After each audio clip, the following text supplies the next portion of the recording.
Buenos días, jóvenes. Hoy nos toca hablar del tema trombosis mesentérica. Antes de hablar vamos a entender algunos conceptos como lo que es una embolia, ¿ya? La embolia es la obstrucción de una arteria o vena ocasionada por un coágulo o tapón que ha sido llevado a ese sitio por la corriente sanguínea. O sea, se forma en otro lugar y avanza ese coágulo por la sangre hasta que llega y tapona un vaso. En cambio, la trombosis es la formación o desarrollo o presencia de un trombo. ¿Qué es un trombo? Un trombo es un cuerpo sólido que está integrado por elementos de la sangre circulante, generalmente plaquetas, fibrina, etcétera, que se forman en el interior de un vaso y lo van ocluyendo poco a poco. Permanece en ese sitio y lo va ocluyendo hasta que pueden ocasionar su cierre total de la luz de este vaso. Entonces aquí entendemos la diferencia entre una embolia y un trombo. Un émbolo y un trombo. Entonces, ¿cómo definimos una trombosis mesentérica? Como el descenso brusco del riego esplácnico, ¿ya? Mejor dicho, el descenso brusco del riego sanguíneo a nivel de los intestinos, o sea, esplácnico, produce lesiones intestinales y o viscerales de extensión variable y que pueden llegar a ser irreversibles. Está presente más o menos en el 0,9% de los cuadros de dolor abdominal, ¿ya?, de pacientes hospitalizados y en el 0,4% de las laparotomías urgentes. Si bien su incidencia está en aumento debido a la mayor longevidad de la población y la mayor supervivencia de enfermos cardiovasculares. Se caracteriza por la ausencia de signos o síntomas específicos que lleva a diagnósticos tardíos como mortalidad muy elevada entre un 60 y un 85%, siendo lo más importante la sospecha clínica de la misma. O sea, es un dolor vago, un dolor que puede presentarse de forma intensa, brusca, ya no tiene síntomas previos específicos, es el dolor intenso que refiere el paciente, generalmente pacientes añosos. La trombosis mesentérica, como dijimos, es un coágulo, se va formando a nivel del vaso, de la vena que va produciendo su taponamiento, se presentan las venas que drenan la sangre desde los intestinos. Las enfermedades isquémicas del mesenterio son consecuencia del flujo sanguíneo insuficiente en la totalidad del intestino o en una parte de él. ¿Ya? Entonces estas son las enfermedades isquémicas, cuando no llega suficiente sangre a una parte del intestino, a la totalidad. Y los síndromes clínicos dependen del grado de lesión isquémica y del sitio y la longitud del intestino que esté afectado por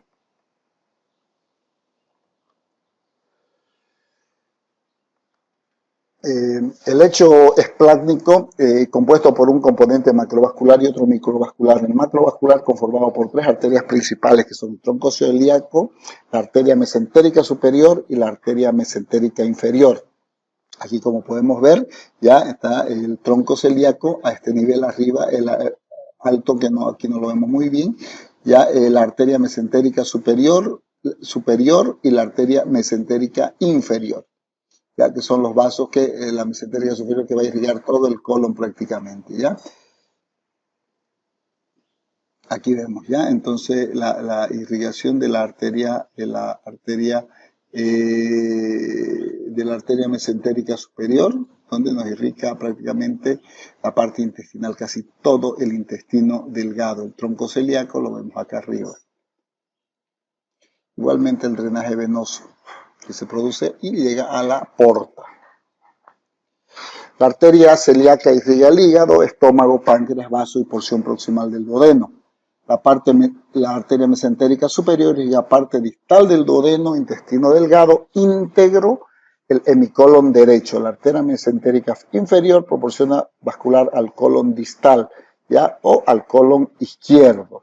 Algunos órganos como el hígado reciben el flujo de dos sistemas vasculares. La vena porta, que suministra entre el 70 y 80% del flujo de la arteria y la arteria hepática.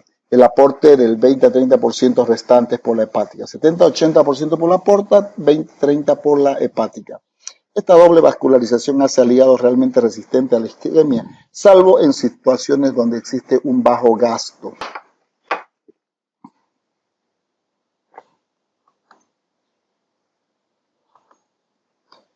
El componente microvascular lo comprenden los plexos a nivel de la mucosa, la submucosa, la muscular propia del estómago, intestino delgado, colon y recto. Además de las estructuras microvasculares de los órganos sólidos del abdomen. Cuando dos de las arterias se ocluyen, la posibilidad de que una sola irrigue todos los segmentos es muy baja. Ya la arteria mesentérica superior puede ser una excepción en algunas ocasiones en las que su calibre y las variaciones anatómicas, que son muy frecuentes en el lecho esplácnico, le permiten perfundir a los órganos a cargo del tronco celíaco y de la arteria mesentérica inferior. Lógicamente que con una irrigación muy deficitaria, pero podría en algo ayudar a contrarrestar ese tipo de irrigación.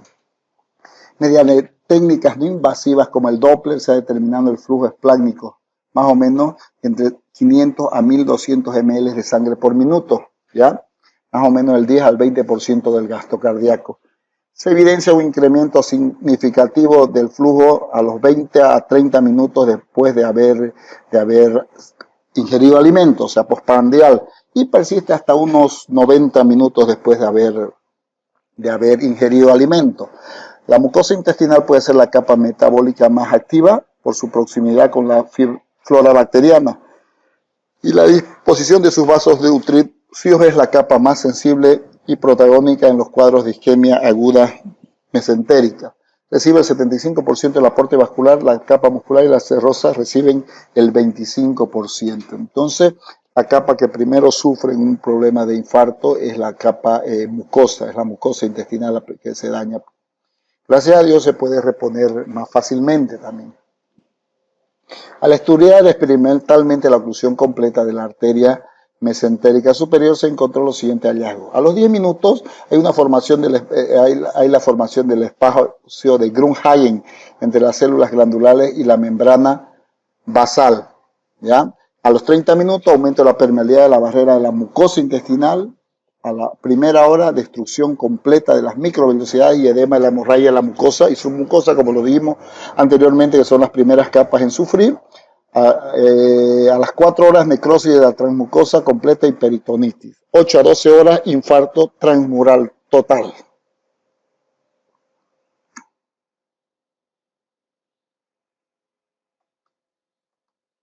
Aquí podemos apreciar algunas imágenes, ¿ya? Donde vemos asas intestinales con cierto grado de sufrimiento.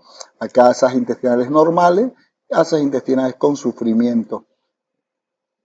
Acá vemos dos niveles, asas con bastante sufrimiento, con zonas ya de probable necrosis, y aquí asas con prácticamente necrosadas. Dentro de la etiología, las siguientes afecciones que pueden llevar a que se presente inflamación y trombosis venosa mesentérica son la pancreatitis, la diverticulitis, apendicitis aguda, enfermedad hepática como la cirrosis, ¿ya? O pacientes que presentan trastorno en la coagulación de la sangre. La oclusión arterial pues se puede producir generalmente por fibrilación auricular, prótesis vasculares, embolia, valvulopatía, arteriosclerosis, bajo flujo, trombosis. Entonces, las arritmias cardíacas como la fibrilación auricular puede ser una causa de oclusión intestinal. La oclusión venosa, anticonceptivos orales, no oclusivos, factores contribuyentes como la hipotensión arterial sistémica, arritmias cardíacas, como le dije, insuficiencia cardíaca, tratamientos digitales, deshidratación, endotoxemias, etcétera, etcétera. Dentro de la clasificación, según el tiempo de evolución, puede ser aguda, ¿ya? Y puede ser crónica. Y de acuerdo a la fisiopatología en oclusiva y no oclusiva, según su origen puede ser arterial o puede ser venosa. La angina mesentérica es una manifestación sintomática de la isquemia mesentérica crónica de tipo oclusivo y es por lo tanto un llamado de alerta para evitar el ulterior desarrollo de un importante porcentaje de casos catastróficos de infarto agudo de mesentérico.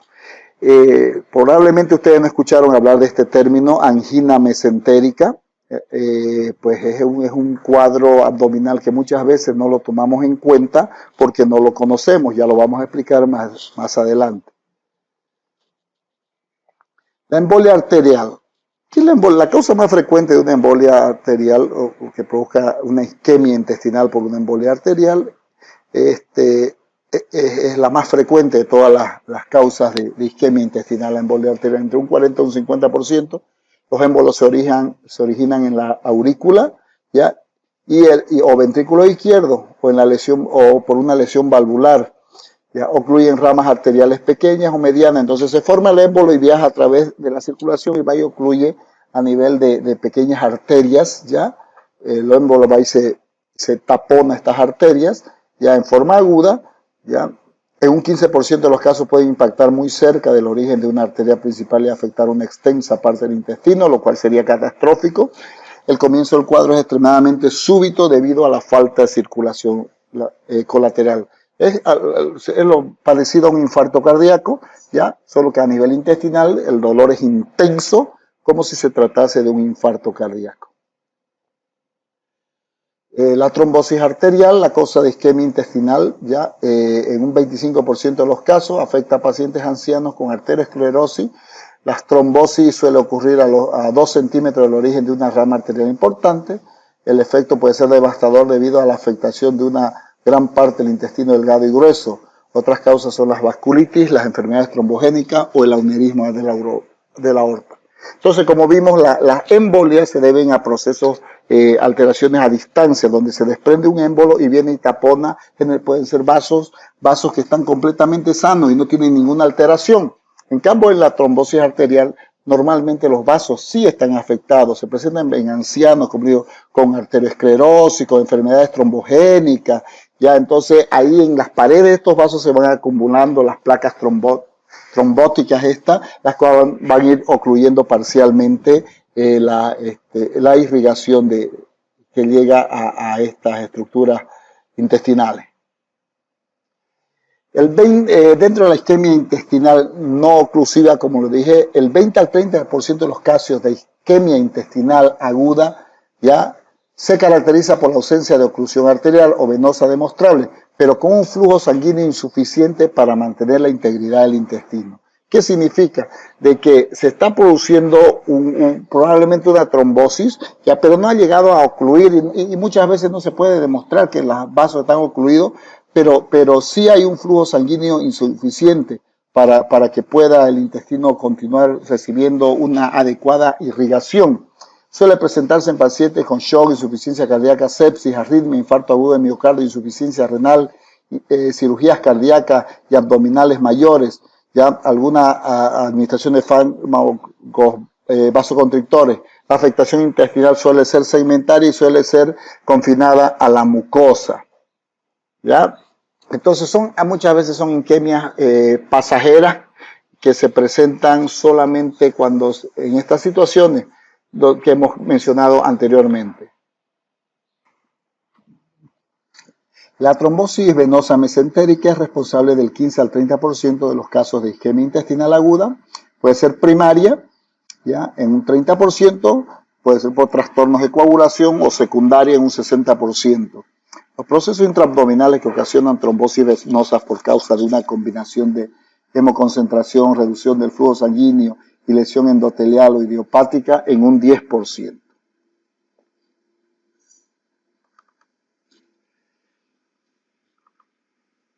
La colitis isquémica. La forma más frecuente de lesión isquémica aguda del intestino puede ser embólica, trombótica o más frecuentemente no oclusiva. Suele presentarse en pacientes mayores de 60 años. La afectación del colon suele ser segmentaria, siendo el ángulo esplénico y el colon izquierdo las zonas más frecuentes afectadas, más o menos en un 2/3 de los pacientes. La colitis isquémica puede evolucionar al infarto con perforación, hemorragia, sepsis y muerte del paciente. En su diagnóstico tiene poca utilidad la arteriografía y el tratamiento es médico en la mayoría de los casos. La mortalidad es del 50% y se concentra en los pacientes que requieren tratamiento quirúrgico. La isquemia intestinal crónica a diferencia de la aguda que dijimos que se puede presentar en los casos estos donde hay algún shock hipovolémico, un infarto de miocardio, ingesta de medicamentos vasoconstrictores, etcétera, etcétera, que se presenta en forma aguda, transitoria y puede pasar posteriormente normalizarse. Tenemos la isquemia intestinal crónica, entidad muy infrecuente, ¿ya? El 95% se asocia a arteriosclerosis, como lo dije, o sea, arteriosclerosis con procesos de trombogénesis. La obstrucción se sitúa en el ostium de los principales troncos arteriales, tronco celíaco, arteria mesentérica superior, mesentérica inferior, o sea, prácticamente en la raíz, en el empiezo, lo cual produce una disminución del flujo sanguíneo a las zonas donde se está irrigando, sobre todo la mesentérica superior. El síntoma principal es el dolor abdominal, que puede presentarse 30 a 60 minutos después de comer. O sea, el paciente come y le presenta, el paciente refiere, como y me viene un dolor de barriga, parece que la comida me hace mal, refiere el paciente, pero no es así. En pacientes añosos hay que pensar que es un síndrome de una isquemia intestinal crónica, que posteriormente cuando se produce la digestión de los alimentos, porque como dijimos antes, después de la ingesta de alimentos se produce un mayor flujo, un mayor requerimiento sanguíneo por los intestinos. Entonces aquí es donde se produce el dolor, porque este intestino necesita mayor sangre y no le llega, ¿ya? Puede haber pérdida de peso, diarrea, esteatorrea. La ultrasonografía con Doppler, la tomografía computarizada pueden ser de utilidad en el diagnóstico, pero la exploración fundamental es la angiografía para ver la afectación de los vasos a nivel de su ostium. Como digo, los signos y síntomas, puede haber dolor intenso, que no cede inclusive esto hablando del infarto agudo de mesenterio, ya no hablando de las patologías que anteriormente no hablando. Los signos y síntomas en sí del infarto agudo de mesenterio, como digo, es un dolor intenso, súbito, tipo cólico, puede haber vómitos, diarrea. Ya, generalmente si se presenta diarrea al tacto rectal podemos encontrar un contenido de heces oscuras, fétidas, malolientes, generalmente que es sangre digerida, así como unas melenas diarreicas, malolientes, cianosis moteada en el abdomen, flancos, distensión abdominal, contractura muscular, hipersensibilidad, o sea, signos de peritonitis, abdomen agudo, fluidos intestinales disminuidos, ausentes, aumento de la temperatura, aumento de pulso, hipotensión, disminución de la diuresis, oclusión del tronco principal, colapso circulatorio, necrosis, perforación, datos de peritonitis generalizada y sepsis. Toda esta sintomatología nos puede presentar un paciente con una isquemia aguda o un infarto agudo de miocardio. No isquemia, infarto. Dentro del diagnóstico no es muy fácil. Síntomas y signos habitualmente como son inespecíficos cuando ya se ha producido el infarto intestinal y el paciente presenta claros signos de peritonitis y sepsis. Generalmente los pacientes que yo he visto de este tipo ya me llegan con una sintomatología de abdomen agudo, ¿ya? ¿Cuál es la característica que nos llama la atención? Es que es un abdomen agudo en tabla, doloroso. Es un dolor que inició súbitamente, el paciente refiere que estaba tranquilo y de un momento a otro vino el dolor intenso que no ha calmado. Ya es un paciente añoso, muchas veces tiene antecedentes de patologías cardíacas, arritmia, hipertenso, etcétera, etcétera. Entonces esos datos nos pueden dar lugar a sospechar de un infarto mesentérico. Ya el tacto rectal es muy importante porque, como digo, nos puede mostrar la eliminación de una materia fecal melénica, líquida, fétida, oscura, ¿no? Que eso es un signo de infarto mesentérico. Como digo, pero probablemente ya el momento que hagamos el diagnóstico sea demasiado tarde y la mortalidad asociada será hasta un 90%. ¿Ya? Por ello hay que intentar realizar un diagnóstico precoz antes de la situación sea irreversible, para lo que es necesario el alto índice de sospecha de la identidad, o de la entidad, mejor dicho. Como les dije, el dolor abdominal de aparición súbita, gran intensidad, 25% de los casos evolucionan sin dolor, pero todos los casos que yo he visto de infarto mesentérico, el paciente está dolorido, ¿ya? La distensión abdominal, náuseas, vómitos, diarrea, sobre todo en la isquemia extensa. En la colitis el dolor se asocia a diarrea con o sin sangre o con hematoquexia, que es las heces mezcladas con sangre. Ya la trombosis venosa, curso más insidioso, la trombosis venosa es un poco más complicado, el diagnóstico inclusive. Isquemia intestinal crónica típico dolor abdominal postprandial asociado a pérdida de peso y diarrea. El paciente tiene miedo a comer porque después de comer presenta siempre dolor, por eso pierde peso. Leucocitosis, aumento de fosfatasa alcalina, creatincinasa, lactato de hidrogenasa y amilasa. La acidosis metabólica suele indicar lesión avanzada. Como pueden ver aquí, la amilasa, al igual que la pancreatitis, puede estar elevada. Por eso que la sintomatología es muy importante. Dentro de las exploraciones, la radiología simple, exploraciones con bario, ultrasonografía abdominal, tomografía computarizada, resonancia magnética, angiografía, fibrocolonoscopía en la colitis nos ayuda para hacer diagnósticos de tipo preventivo. Pero los diagnósticos definitivos, sobre todo en la emergencia médica, probablemente no podamos tener lugar a realizar este tipo de estudios y lo que tendríamos que hacer sería una laparotomía exploradora de urgencia en ese tipo de pacientes. Y ahí, como vemos aquí, vemos diferentes sitios donde se pueden localizar los émbolos, ya a nivel de la mesentérica superior, zonas importantes, o en pequeñas ramas también, ya. Y esto que vemos acá es zonas de trombosis, como pueden ver, en las paredes se van creciendo los trombos y van ocluyendo la luz arterial, ¿ya? Generalmente las trombosis se producen en el origen de los vasos, ¿ya? Y las embolias generalmente avanzan, van creciendo hasta que llegan a vasos de menor tamaño donde van y lo taponan. Aquí vemos una arteriografía donde vemos un trombo, ¿ya? Un trombo bastante grande que está ocluyendo gran parte, está dejando solamente un pequeño desfiladero, ¿ya? de la arteria que debería ser así como es, ¿ya? Aquí no vemos muy claramente ya la lesión. Aquí podemos ver donde aquí a este nivel se está produciendo una disminución en el flujo sanguíneo, ya, una disminución bastante marcada, ya, donde estas zonas no están siendo contrastadas. Igualmente aquí, ¿ven? Aquí hay un stop donde se puede ver que esta zona no está siendo contrastada adecuadamente porque probablemente se ha producido un émbolo a ese nivel. Y esta es una imagen pues desastrosa, como le podría ser encontrar unos intestinos con este aspecto. Realmente es terrible. Es terrible porque el pronóstico es malo, ya son intestinos que prácticamente están necrosados en su totalidad.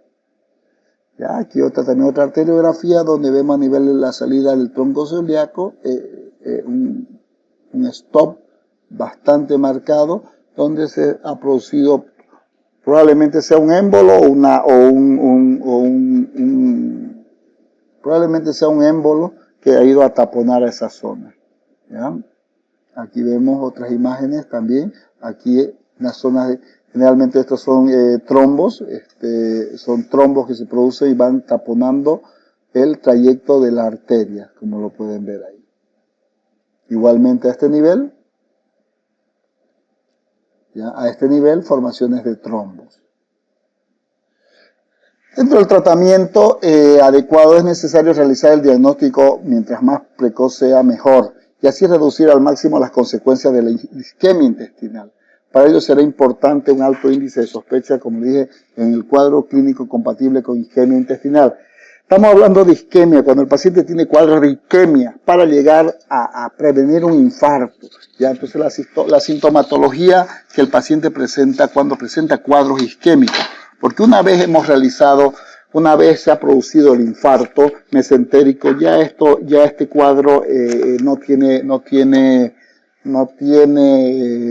retroceso, ya entonces se produce la isquemia pues y se produce la muerte del intestino, lo cual constituye una emergencia. Dentro de las medidas generales, ya el reposo intestinal, hidratación por vía parenteral, antibiótico-terapia de amplio espectro, corrección de cualquier circunstancia que pueda favorecer a la isquemia intestinal. Cateterismo arterial es importante para poder hacer diagnóstico, como dijimos, la arteriografía. Ahora existen métodos muy equipos muy buenos de arteriografía, donde podemos hacer prácticamente arteriografía de todos los vasos importantes. Ya se hace también tratamiento con infusión intraarterial de papaverina, que son vasodilatadores, 30 a 60 miligramos por hora en la isquemia arterial no oclusiva, en las formas embólicas o trombóticas. La administración intraarterial de fibrinolíticos es muy importante, se ha utilizado en los casos de embolia o trombosis arterial. El cateterismo arterial percutáneo permite la realización de angioplastía ya en aquellos pacientes con isquemia intestinal crónica, donde vemos que hay vasos que se están ocluyendo en forma gradual, se le coloca prótesis ya intraarteriales. Dentro del tratamiento quirúrgico, indicado en la isquemia arterial aguda debida a la embolia o trombosis, la presencia de signos de peritonismo o mala evolución del paciente sugiere un infarto intestinal. Entonces, al confirmar un infarto intestinal, la posibilidad se tiene que hacer una laparotomía. Una exploración puede ser laparoscópica, ¿ya? Y durante la cirugía identificarse el segmento del intestino que no está viable para proceder a su resección. Dependiendo de la causa, será necesario realizar una embolectomía, cirugías de revascularización, etcétera, etcétera. Una reevaluación quirúrgica 24 o 48 horas después, otros realizan la segunda intervención si la evolución del paciente es desfavorable. Nosotros en cirugía general, pues normalmente lo que hacemos son las resecciones intestinales dependiendo de la longitud y el segmento de intestino que esté afectado, tratando de no dejar al paciente sin intestinos para producir un síndrome de intestino corto, ¿ya? Cuando encontramos asas de intestino delgado que han tenido sufrimiento, que no hay todavía signos de necrosis, se puede usar compresas de agua tibia 10 a 20 minutos, se les coloca encima para que vayan recuperando el dolor a nivel del mesenterio para ayudar a producir vasodilatación y mejorar la irrigación. Se tendría que resecar solamente el segmento que esté claramente necrótico y en 12 a 24 horas sería bueno hacer un second look. Normalmente nosotros hemos tenido buena evolución en pacientes que hemos visto que han tenido problemas de isquemia intestinal, no han llegado al infarto completo, han tenido isquemia intestinal donde hemos encontrado intestinos que ha habido sufrimiento, se ha hecho el tratamiento con compresa y bueno, y clínicamente se lo ha observado entre 12 y 24 horas. Si el paciente clínicamente está estable y no presenta ninguna otra sintomatología, significa que el tratamiento que hicimos estuvo bueno. En caso de que el paciente presentara alguna sintomatología, pues tendríamos que hacer un second look, entrar nuevamente a ver si no ha continuado la isquemia, si no ha progresado y el tratamiento que hicimos no resultó. El uso de anticoagulantes es controvertido, un tema controvertido, porque muchas veces el problema no se debe a que el paciente está haciendo coagulaciones en la sangre, teniendo una coagulación intravascular, sino se debe a que se escapó pues un trombo a ese nivel o tal vez ha tenido un problema de trombos a nivel de las paredes, lo cual los anticoagulantes no le harían no tendrían ningún sentido. Hay que administrar antibióticos de amplio espectro para proteger ya ese intestino dañado. ¿Ya? Ahí vemos otra vez la misma imagen donde el tronco celíaco a nivel de las ramas ileocólicas pues está alterado. Dentro del tratamiento específico, como digo, la embolia arterial, como lo dije, la presencia de un émbolo que ha ido a taponar un vaso, se puede hacer la embolectomía y resección del segmento intestinal inviable. ¿Ya? Se aconseja la perfusión intraarterial de papaverina para el tratamiento del vasoespasmo. Entonces, nos ayudaría un poco a hacer una vasodilatación. En la trombosis arterial, la resección quirúrgica amplia, además puede ser necesario realizar una técnica de revascularización o reimplantación de la arteria ocluida, un bypass, un injerto. Entonces, como le dije, es muy diferente cuando es causado por una embolia o por una trombosis, ¿ya? Entonces, aquí son algunas cirugías de revascularización, ¿ya? Aquí estamos haciendo la extracción, la embolectomía, se abre el vaso, ya se retira, se mete una sonda Fogarty, se llama la sonda Fogarty, ya, y se procede a tratar de retirar los émbolos que se han producido dentro del vaso sanguíneo.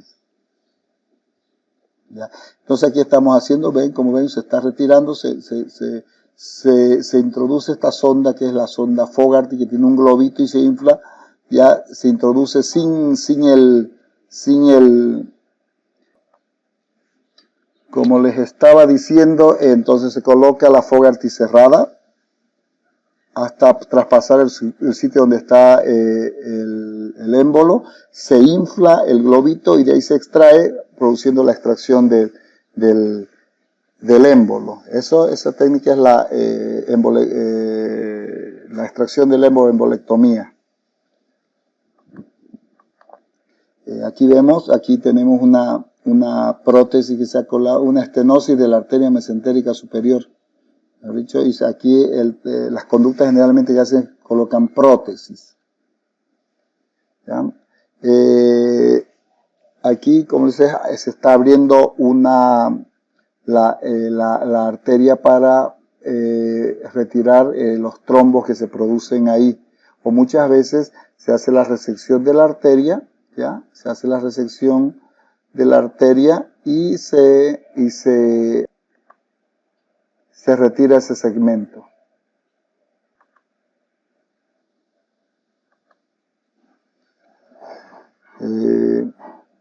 Aquí son algunos bypass aórtico-mesentéricos que se hacen para nuevamente volver a perfundir la parte de los intestinos. ¿Ya? En la isquemia arterial no oclusiva, la reanimación, ¿ya?, y antibioterapia y tratamiento de la situación subyacente de difusión intraarterial de papaverina, 30 a 60 miligramos por hora. Si hay algunos signos de peritonitis o evolución de Faro, se hace la resección del intestino inviable. En la trombosis venosa mesentérica, un tratamiento conservador, y la cirugía ofrece la posibilidad de resección del intestino inviable si es preciso. Habitualmente es necesario establecer tratamiento anticoagulante con heparina seguida de dicumarínicos para prevenir la recibida de un cuadro trombótico.